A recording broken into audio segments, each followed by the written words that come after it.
It's time for the Access of Easy podcast, the weekly technology digest that keeps you ahead of the curve.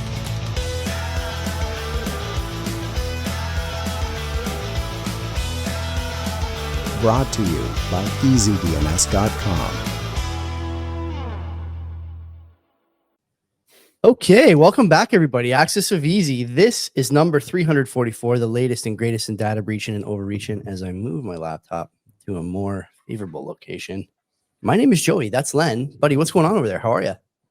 It's Friday. But you know what, Joey? I'm not playing golf, which is not. Yeah, what is that all about? It's not a blizzard outside. You should be already out there in shorts and t-shirts hitting a few balls off the range, right? Getting warm, loosening up. I should be. No, next week we're going to start our golfing season. It's not warm enough and it's still wet. So I'll wait a week. You know, I have so many coupons. No, collectively, a bunch of us have so many coupons. We're going to be playing until maybe June or July every week, and just to run out of these coupons. Hopefully it doesn't rain on us because we got to get rid of these coupons. So many of them. One of these Fridays, I will make it out with you for 18. I'm not that good, but I would like to play around with you. I'm sure it'd be fun. I know it's wet, and I don't know where you are, what the weather's like, but here I just had to take my dog. I usually take him for a walk around this time, or my wife does. And I had no cream or sugar or milk in the house, so I went to McDonald's for coffee. It was snowing when I left the house. So not favorable for golf. That's for sure. I don't know where you are or where you were planning on going, but not great where I am. That's for damn sure. No, luckily it's nothing here. There's no participation falling from the sky. It's good. It's actually decent. Just cold, you know. I mean, yeah, it's fine. It is. Frick it. So we got 6 stories today. Some great ones. I got to tell you, Len, I laughed reading this week's newsletter, but we'll get into it. Let's start with the usual. Last week's quote of the week. What lies behind you and what lies in front of you pales in comparison to what lies inside of you. That was from Ralph Waldo Emerson, and Cindy got it first. Well done, Cindy. Thank you for your contribution. This week's quote: once you replace negative thoughts with positive ones, you'll start having positive results. Sounds like something I've seen in a fortune cookie, though I'm not sure you could just write fortune cookie in the comments. So if you know who said that, put it in the comments. No Googling. You guys know the deal, and you get your next round of renewals on Easy DNS. Len, where do you want to start? Can I suggest that we start with Epstein Island leak? Can we start there? Do you mind if we sure start there? can? Yeah. Okay. I'm going to preface something here before I go into anything. I haven't really explored much about Epstein's Island thing. I'll be honest. It never really interested me all that much. And there's so much information, and it could be some misinformation too. I don't know. And I just didn't want to really dive into it. This is the first time I had to. But anyways, we have a privacy breach, a serious one at that. And it's with a data broker used to be called Near Intelligence. And this company was collecting location data from mobile devices. And the data revealed frequent trips by a bunch of wealthy and individual people to Epstein's Island. And this was even tracked after the fact. Epstein was convicted as a sex offender. And the data incredibly detailed. I'm shocked at how they got this information. It is nuts. And this is only what Wired printed. You can imagine how deep this goes if Wired was able to get all this. And they're saying they were able to pinpoint locations to within a few centimeters. That is not geo-tracking from cell phone towers. That is using something else. Oh yeah. I'm not sure how they're able to determine this. So people that were tracked from Epstein's mansion all the way to his private docks, revealing their movements on the island. And the data covers a large period from 2016 to 2019. And what happened with Near Intelligence, they did the right thing. Of course, they sold this information to companies for advertising purposes. Why wouldn't they do that?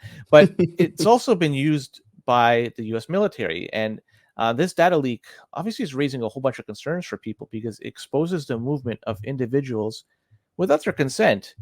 But did they consent when they signed up to using a phone like an Apple phone or iPhone where it says it's going to be tracking your information, tracking your movement? I think it's in the terms of conditions somewhere, but I don't know how this company that has since filed for bankruptcy, now called Jazeera, has been able to get that detailed information on that precise individuals. But U.S. regulators, they're investigating the company for the data collection practices. So that's as far as I want to get into this, because again, I never really dived too deep into this, and this is the furthest I ever gone into the Epstein's Island stuff. But yeah, what are your thoughts on it? This is prime time, man. Are you kidding? Like, this is the article that made me laugh the most. Okay, you and me talk all the time about how every single public-facing institution, honeypot, data collection, spreadsheet, municipal dossier, it's all just easy to get. Like, no matter where you are, your information is not safe. You can't help it. You're always going to get pwned by someone somewhere at some time, because you just can't help it. Even the people who went to the island had their data stolen, their location data used against them. Like, even the most well-to-do, wealthy, top 1% of 1% of 1% people are not immune to this. Amazing. Guys like Bill Gates, guys like Donald Trump, guys like, you name it. The list of people that went to that Lolita Island, St. James Island, it's long, and it's staggering, the status of some of these people.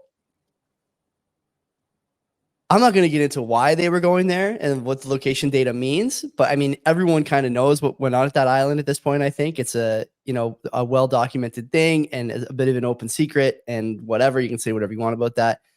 Do you believe that a company that's able to do this kind of work goes bankrupt? How is that possible? How do they go bankrupt? Surely this is in demand, this service. So I don't buy that for a second. I think that there's something going on there. That's really the thing in the story. The lead gets buried. The company went bankrupt. No, they didn't. There's no way. These guys are all doing something with that company and that data hardware and that ability to within centimeters. There's no way these guys are bankrupt, man. There's no way. So I don't know what's going on there, but this story made me laugh so much. I just couldn't believe it. Just unreal. Wired got 11,279 coordinates. And I'll just quote from the story. The show not only a flood of traffic to Epstein's Island property nearly a decade after his conviction as a sex offender, but also point to as many as 166 locations throughout the U.S. where near intelligence infers that visitors to Little St. James, that's the island, likely lived and worked. That's crazy. To give you an idea of how serious this is and also how pervasive, you might remember, Len, a couple of years ago, I think it was even before we started doing the CBP podcast, Tim Hortons has a phone app that was deconstructed and the data from it pulled and organized by some white hat coder hacker guy.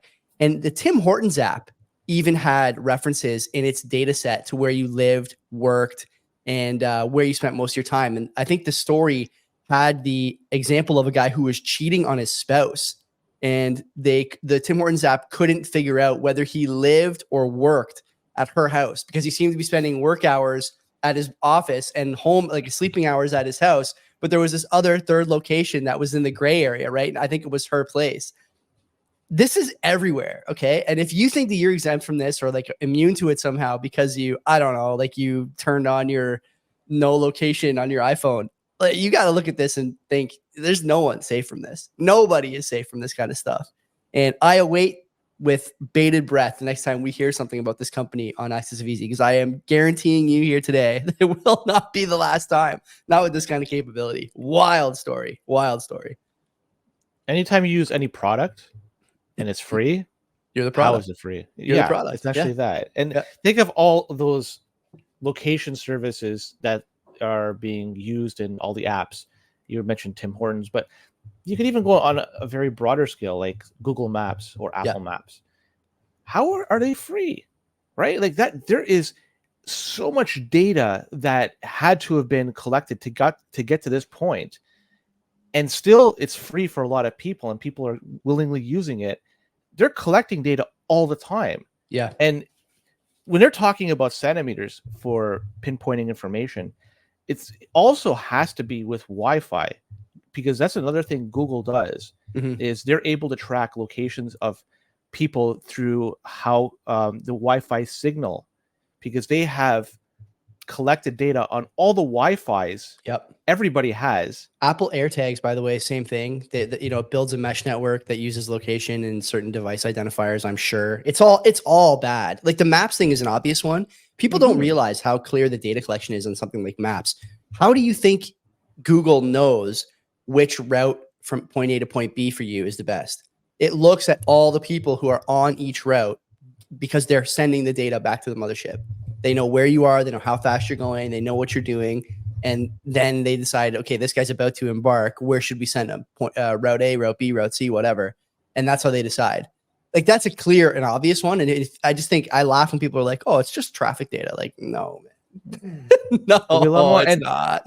The reality is it's very difficult to get out of that ecosystem once you're in it. How do you function without a smartphone? Because if you're going to have a smartphone, more often than not, you're going to have those services loaded up on your phone. There are, a few options out there to prevent you from having it, but it comes at a cost, obviously. And convenience is one thing that they're going to offer, and people are going to take that bait all day long. It's too bad. It's a social cost too now, right? Like, if you're under, for you and me, it doesn't really matter. Like, we're, boring married guys, but if you're under 25 without a smartphone, like, you're paying a social cost as well. It's embedded. And so, like, you're on your own when it comes to protecting your data. There's just not many options. That's all. It's like, not a good situation, I would say. To say the least, it's not a good situation if these guys are also a victim to, like, data harvesting like this. You got to imagine Bill Gates, knows how to use a Faraday bag and protect his data. But, here he is, and he's not mentioned in the story specifically, but you can imagine that, he's on the flight list quite a bit. He's probably one of the people they got. He was servicing their computers. Oh, that's he was just working. He was getting the printer going. Have you tried turning it on and off? Okay, I'll swing by the island. Another data breach is AT&T, and that's a huge company. It's a giant of a company because what we've learned is there was a recent data leak that exposed the personal information of millions of AT&T customers, both current and former, and all this information was exposed on the dark web. And this is obviously a very serious breach, and it's likely that this information has been in the criminals' hands since at least 2019. And the data leak reportedly includes social security numbers and other sensitive information, but AT&T assures customers that no financial information or call history was exposed. If I was the AT&T customer, I would feel so much better after hearing that. 5 years later, by the way, as we always say. Yeah, that's just a bit of a gap. They're still trying to work to figure out what happened. They're taking steps to address the situation, and they've already started to contact those affected customers. And the company has also reset the passcodes for current customers as a precaution as well. Great. But it's AT&T customers have to be on the lookout on their own for security data, right? For any sort of breach on their own. This includes monitoring activity on their accounts, credit card reports, any suspicious activity, all that jazz. But on top of all this, the data breach has prompted an Ohio man to launch a class action lawsuit against AT&T. And he's accusing through this lawsuit of neglect and breach of contract. So this is now making its way through the legal system as well. And AT&T is going to have a real headache to deal with from all this. But in the end, they don't really care. They're a huge company, and there's, who else are you going to go and deal with besides AT&T, right? Like, they're just like a Rogers here in Canada, right? Like, yeah, except they actually have some competition sometimes. Well, yeah, they're still a giant. This is a funny story. The thing I thought about right away reading the story is about the resetting all passwords for everyone who's a current customer. So now when if you're a current AT&T customer, you get a text message that says your password's been reset. Please contact AT&T for details or whatever they did. Now you got, can you imagine just the sheer volume of customer service traffic, headed over to, the customer service team in Nepal, India for AT&T right now? Like, they're just getting they're getting like inundated with requests. Is this a legit text? Do I actually have to reset my password? What happened? Blah, blah, blah. That's a nightmare for everyone involved. And then again, like I said, 5 years of data breach. They never told anybody or didn't know. Like, what's worse? I'm not sure. I would guess they knew.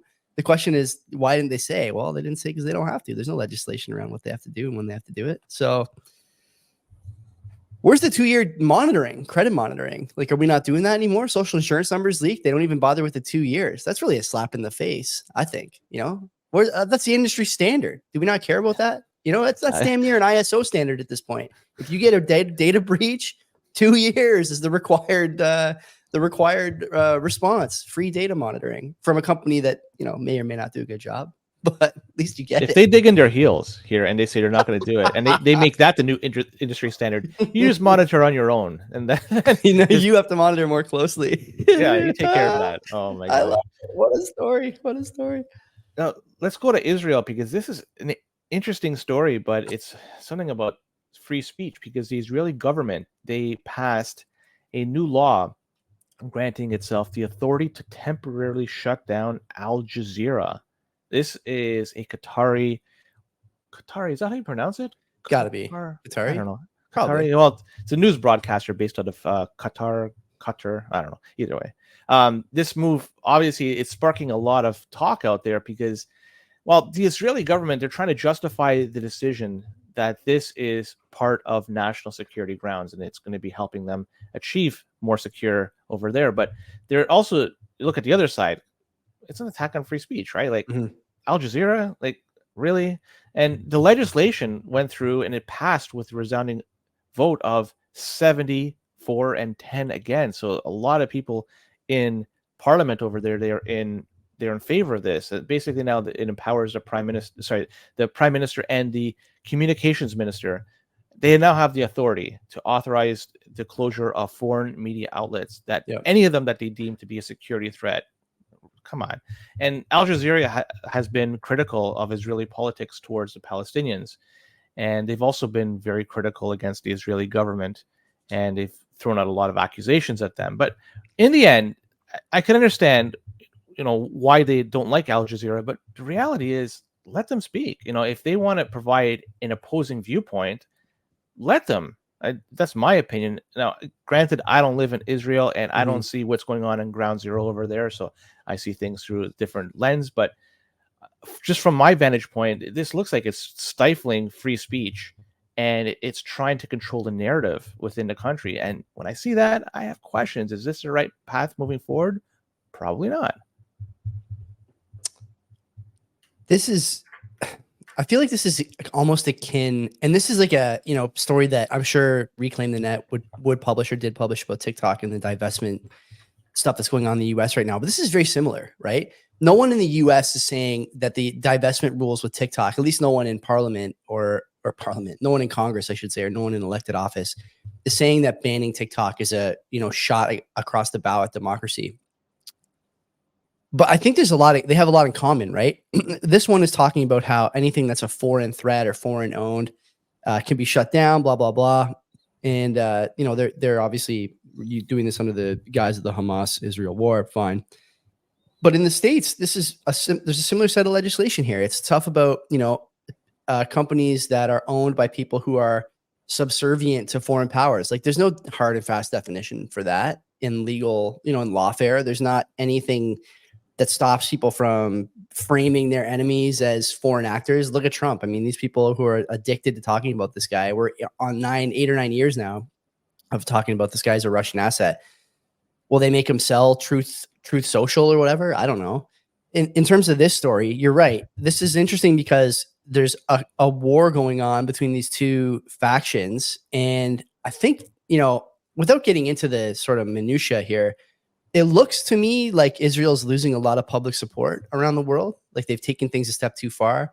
And, we didn't really criticize, by the way, the Ukrainian government for doing similar stuff with their media landscape during the war. They banned certain things, banned certain parties, banned certain religious gatherings, and banned certain news organizations.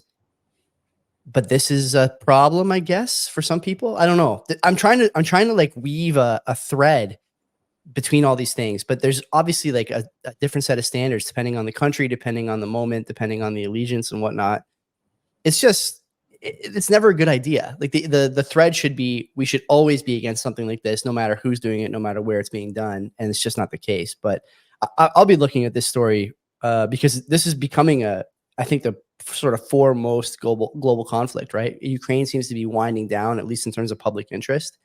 And this one is, I think, taking the reins from the Ukraine-Russia conflict. So it's going to be in public sight, and I'll be watching it too. Oh man, this next story about Meta or Facebook and Netflix. I didn't understand the connection until after reading this, because there's a lawsuit that's been filed, and this is all because of antitrust laws. This is the gist of this. But so there's a lawsuit filed by U.S. citizens against both Facebook or Meta, whatever you want to call it, and Netflix. Yeah. And the lawsuit alleges that the companies are engaging in anti-competitive practices, and this, as I mentioned, is violating antitrust laws. And the root of all this is there's accusations that Facebook allegedly granted Netflix special access to its user data. And in this, it actually gave them access to private messages. And in exchange for this access, Netflix supposedly provided Facebook with ad revenue. So it was an exchange. Everybody wins in the end except for the end user. Facebook, on their end, they're saying that they don't deny this stuff. They're saying this didn't happen. They're saying that they've never shared private text messages with Netflix. Now, I'm talking not just Facebook, but I suspect even Snapchat and all that, everything that falls under the umbrella. So Meta doesn't own Snapchat, but they do own Right. Instagram, Facebook, sorry. WhatsApp. Yeah. All that, WhatsApp. Yeah. So, and they clarify that the access provided only allowed Netflix to send messages to Facebook Messenger without the ability to view the private messaging. Do you believe that to be true?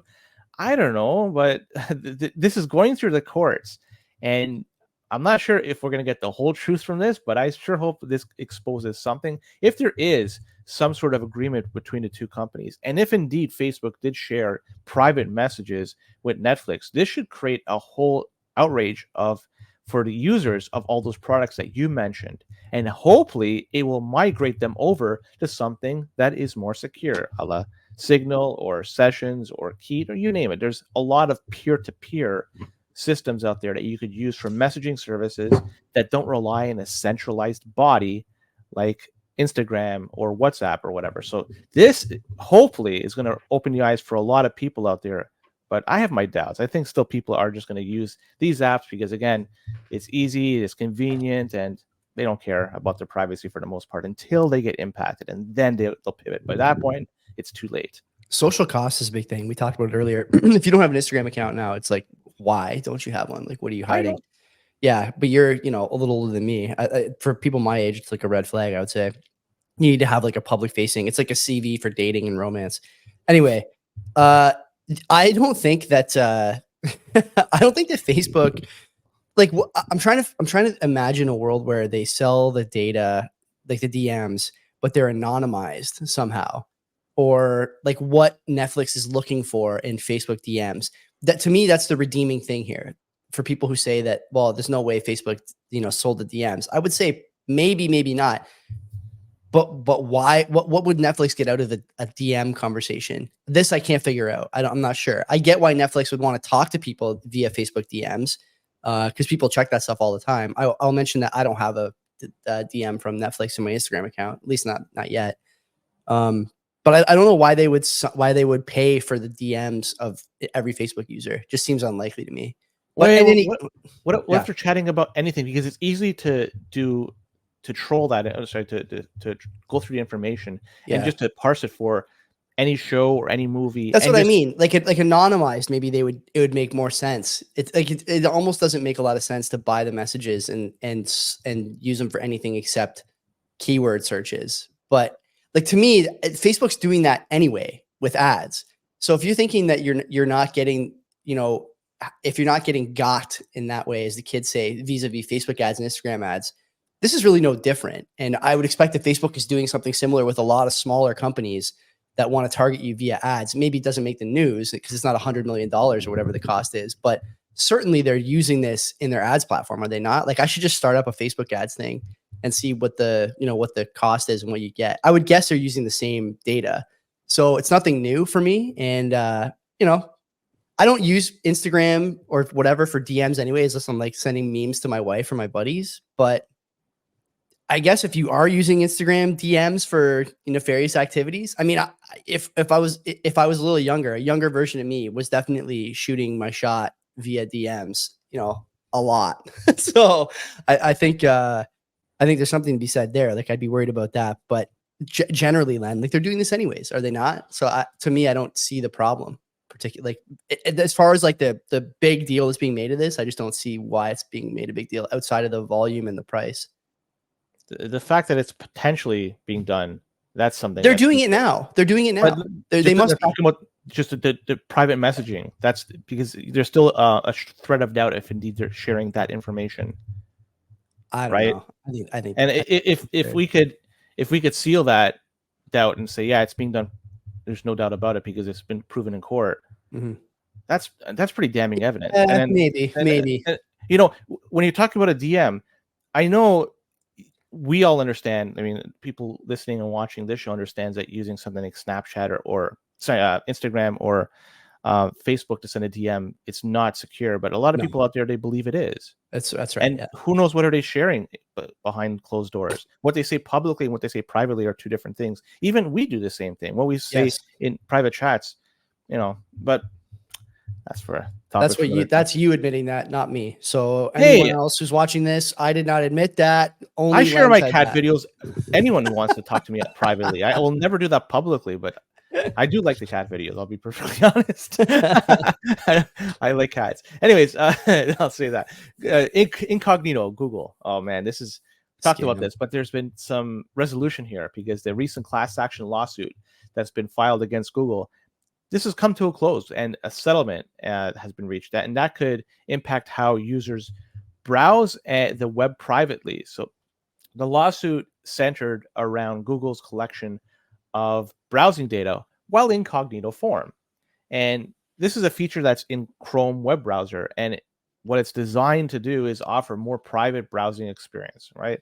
And the plaintiffs in the lawsuit argued that Google misled users about the true extent of incognito's privacy protection. And while incognito mode prevents browsing history from being saved on the local device, the alleged lawsuit was that Google continued to collect browsing data in the background, and this data collection could potentially be used for targeted advertising or other purposes. We just talked about sharing data in the last story. So the resolution of this lawsuit, Google has agreed to make some significant changes to its practices. First, they will delete billions. They say they will delete billions of data records that it collected from users while they were using incognito mode. And this is going to be addressing the core allegation of the lawsuit. And secondly, Google has pledged to improve the transparency surrounding its data collection private practices. And you're going to update their disclosures to more clearly explain what data is being collected and how it's being used, specifically while you're in incognito mode. But how many people are just going to swipe through those terms of services and accept it? And the last thing, Google will finally introduce a new feature that will allow users to block third-party cookies in incognito mode. And other apps do allow this. I have Vanadium, I think I pronounced that correctly. That's an app that's native to my Graphene OS, and this allows me to block cookies if I use incognito. So I would suggest out there are other options you could use in terms of using browsers. Don't strictly use Google Chrome. I know that it's a very popular browser out there, but there's security holes out there, privacy holes out there that need to be closed off. Something like Firefox is widely available. Brave is another one that a lot of people cite for great for security and privacy. Check for whatever works for you. Even Mullvad browser is another one out there that you could use. There's a lot of different options available for you out there. Don't strictly rely on Google Chrome. Look at something else. Be a little bit more privacy centric, and it's going to help you out in the long run, because clearly Google, they don't give a crap about you. They're collecting, or they were collecting your data up until this point, even in incognito. Shame on you, Google. Shame. How much do you believe that they're actually doing any of this stuff behind the scenes? Yeah. There's a little bit of doubt I have in my head that they're not going to do what they say, but I suspect probably they're going to do it, but I can't say for certain. Yeah, I don't think they're going to do much of this, honestly. I think they'll reword, rephrase, and redefine some of these things and still continue collecting data.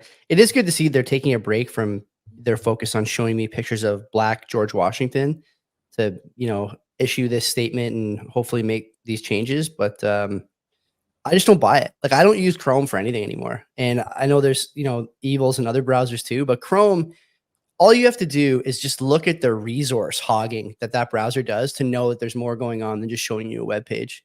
And, I would stay away from Google tech, honestly, almost at all costs at this point. They're not even trying to hide that they're using your data. And by the way, on this show, we talk a lot about YouTube and other Google products. They're not a good company. They're not pro human progress. Period. End of story. They're pro censorship, pro data harvesting, pro manipulation via targeting, and I would just stay away from them at all costs. That's my opinion. Last story, the XZ utils. This is impacting Linux users out there, and this is all. It's a XZ backdoor, and XZ is part of compression tools that are available in a lot of different Linux distros. And this is a recent security vulnerability that was discovered. And so here's the breakdown. So malicious code has been inserted in XZ versions 5.60 and 5.61. Mm-hmm. And this is data compression tools that's used in Linux. So right away, anybody that's using Linux, I would suggest opening up a terminal, checking to see what version of XZ you have, if indeed you have it installed. So if it's 5.6 or 5.61, suggest you downgrade to a lesser version, 5.4 or even earlier. And the backdoor could have potentially allowed attackers to remotely take control of vulnerable systems. And this was just discovered a few weeks ago in March 2024 by somebody named Andreas Freund. I think I pronounced this correctly. He's a Microsoft engineer, not a security expert. So the write-up he provided was very detailed, but it wasn't from the eyes and the lens of a security expert. So that's what a lot of people are taking away from this. But he did a great service by at least alerting other people of what's going on.